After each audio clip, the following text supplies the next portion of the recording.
मेरे शौहर 2 दिन के लिए शहर से बाहर जा रहे थे। वो बोले कि चलो तुम्हें तुम्हारी अम्मी के यहाँ छोड़ देता हूँ, अकेली क्या करोगी घर में, वो भी डरपोक। तो वो खुशी खुशी तैयार हो गई। माँ के घर का दरवाज़ा खोला तो मेरे माँ बाप सामने सहन में बैठे खाना खा रहे थे, अचार और चटनी के साथ। सलाम दुआ के बाद उसने खैरियत से पूछा, अब्बा आप तो अचार और चटनी के साथ रोटी नहीं खाते थे, तो आज क्यों? अब्बा ने निवाला लेते हुए कहा, बेटा कभी कभी खा लेनी चाहिए, मज़े की होती है, मुझे तो आज पता चला। उसने अब्बा की आंखों में बेबसी भांप ली थी। इतने में भाभी सहन में आती और मिलते ही पूछती, रहने आई हो? वो खुशी से बोलती, जी भाभी, असद 1-2 दिन के लिए शहर से बाहर गए हैं तो मुझे यहाँ छोड़ दिया। भाभी ये सुन के मसनूई हंसी और बोली, बैठो मैं तुम्हारे लिए चाय या बोतल लाती हूँ। वो भी अम्मा अब्बा के बर्तन समेट के कहती, मैं भाभी की हेल्प करवा देती हूँ और भाई से भी मिल लूँ। वो बर्तन किचन में रखती और भाई के कमरे की दस्तक देने ही लगी थी। अंदर से भाई और भाभी की आवाज़ें बाहर सुनाई दी, तुम्हारी बहनें बया तो दी हैं लेकिन अम्मा अब्बा का चौखट नहीं छोड़ती। जब जिसका दिल करता है बच्चों समेत मुंह उठाकर चली आती है।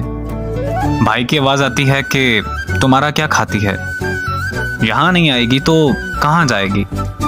भाभी बोली, बस मुझसे नहीं होती तुम्हारी ख़ानदान की खिदमत, तुम्हारे माँ बाप को खाना देती हूँ, यही एहसान समझो। उसका तो जिस्म जैसे वहीं सुन हो गया और आवाज़ खलक में दब गई और उल्टे पांव वापस होने लगी।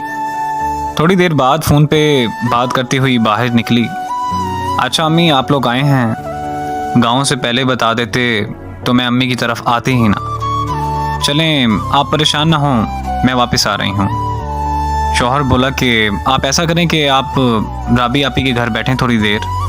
अम्मा अब्बा भी हैरान होते हुए कहते, बेटा ये क्या बात हुई?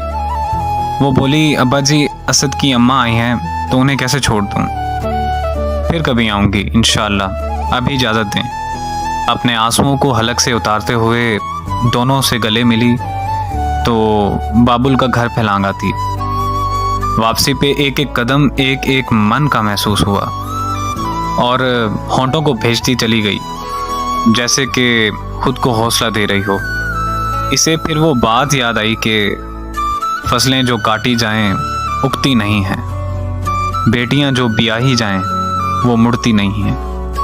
बेशक मैके माँ बाप से होते हैं लेकिन कभी उनके होते हुए भी वो बेबस होते हैं। रात को खाने में उसे नमक ज़्यादा लग रहा था, जबकि वो नमक उसके हलक से उतरे हुए आंसुओं का था।